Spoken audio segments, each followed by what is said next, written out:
বাজার থেকে নিয়ে আসছে মাগুর মাছ। তো আমি রান্না করলাম গরুর মাংস।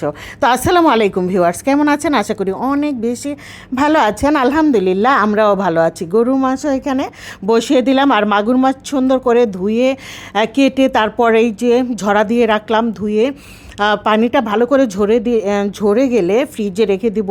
তো খাওয়ার সময় তো মাগুর মাছ খুঁজতেছিল। যাই হোক, তো গরুর মাংস আমি প্রথমে রান্না করে নিতেছি, যেহেতু আজকে শুক্রবার। ভাবলাম মাগুর মাছ আজকে রান্না করব না, আবার লাউ নিয়ে আসছে, লাউ রান্না করব এই গরমের মধ্যে।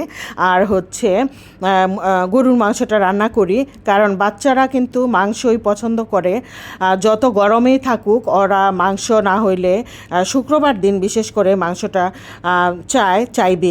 তো এখানে সব মশলা দিয়ে মাংস রান্নায় যা যা মশলা লাগে সব কিছু দিয়ে আমি ভালো করে কষিয়ে নেব। আর এইখানে একটা পাতিল বসিয়ে দিলাম, এইটার মধ্যে হচ্ছে লাউ রান্না করব। লাউ রান্নার জন্য একটু একটু সব মশলা দিয়ে দিয়েছি। আর এখানে বড় একটা টাকি মাছ দিয়ে দিলাম।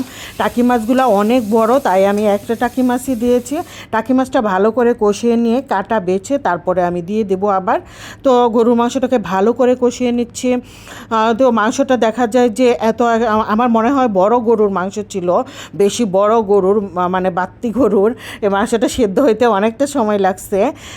যাই হোক, 2বার করে আমি 3বার করে কষিয়ে নিয়েছি গরম পানির অল্প অল্প ঝোল দিয়ে। তারপর আলু দিয়ে দিয়েছি, এটাকেও একটু কষিয়ে নিব আলুটাকে। তারপর গরম পানির ঝোল দিয়ে ঢেকে ঢেকে রান্না করে নেব।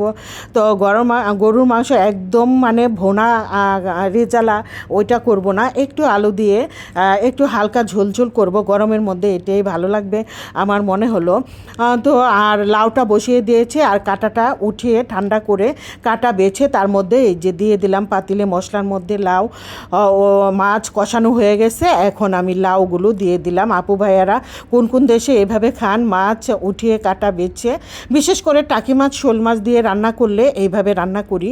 কষানো থেকে মাছটা উঠিয়ে কাঁটা বেছে তারপর কষানোর মধ্যে দিয়ে দিই, তারপর লাউটা দিয়ে দিই। এখন লাউটা নেড়ে চেড়ে কাঁচামরিচ দিয়ে দিয়েছি, ধনিয়া পাতা নিয়ে আজকে এই তো নেড়ে চেড়ে তারপর আমি আরেকটু ঝোল কমলে নামিয়ে নেব। আর ইদানিং কেন জানি আমার হাজব্যান্ড ধনিয়া পাতা খেতে পছন্দ করতেছে না।